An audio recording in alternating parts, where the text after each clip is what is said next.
আসসালামু আলাইকুম football fans, আমাদের চ্যানেলের আরও একটি নতুন ভিডিওতে আপনাদের সবাইকে স্বাগতম। সেপ্টেম্বরে ভেনেজুয়েলা এবং ইকুয়েডর ম্যাচকে সামনে রেখে দুর্দান্ত এক প্রাথমিক স্কোয়াড ঘোষণা করেছেন আর্জেন্টাইন মাস্টারমাইন্ড লিওনেল স্কালোনি। এবারে স্কোয়াড ঘোষণা করার পর আমরা দেখেছি বেশ কিছু প্লেয়ার দল থেকে বাদ পড়েছেন এবং বেশ কিছু প্লেয়ার দলে প্রথমবারের মতো যুক্ত হয়েছেন। আজকের এই ভিডিওতে আলোচনা করব স্কোয়াড থেকে কারা বাদ পড়েছেন, কেন বাদ পড়েছেন এবং কোন নতুন মুখগুলো প্রথমবারের মতো দলে জায়গা করে নিয়েছেন। মূল ভিডিওটি শুরু করার আগে আপনি আমাদের চ্যানেলে নতুন দর্শক হয়ে থাকলে চ্যানেলটি সাবস্ক্রাইব করে পাশেই থাকুন। প্রথমত দল থেকে বাদ পড়েছেন এনজো ফার্নান্দেজ।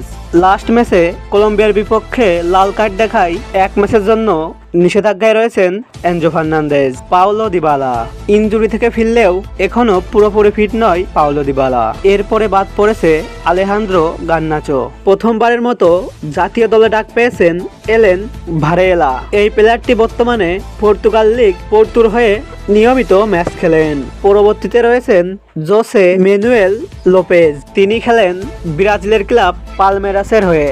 অনেকদিন পর জাতীয় দলে ব্যাক করেছেন মার্কোস আকুনা। এছাড়াও দলে রয়েছেন আগের সব নিয়মিত মুখ। গোলকিপার হিসেবে রয়েছেন এমিলিয়ানো মার্টিনেজ, ওয়াল্টার বেনিতেজ এবং জেরোনিমো রুলি।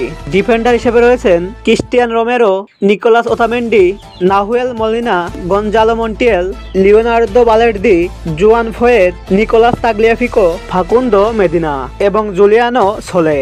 মিডফিল্ডার হিসেবে দলে রয়েছেন Lisandro Paredes, Nicolas Paz, Ezequiel Palacios, Rodrigo De Paul, Thiago Almada, Giovani Lo Celso, youngster Claudio Echeverri, কিছুদিন আগে রিয়াল মাদ্রিদে যোগ দেওয়া ফ্রাঙ্কো মাস্তান্তোনো, ভ্যালেন্টাইন কার্বনি সহ অ্যালেক্সিস ম্যাক এলিস্টার। ফরওয়ার্ড হিসাবে দলে রয়েছে ইনজুরি থেকে ফেরা Lionel Messi, Julian Alvarez, Lautaro Martinez, Nicolas Gonzalez, Giuliano Simeone সহ আনহেল কোরিয়া।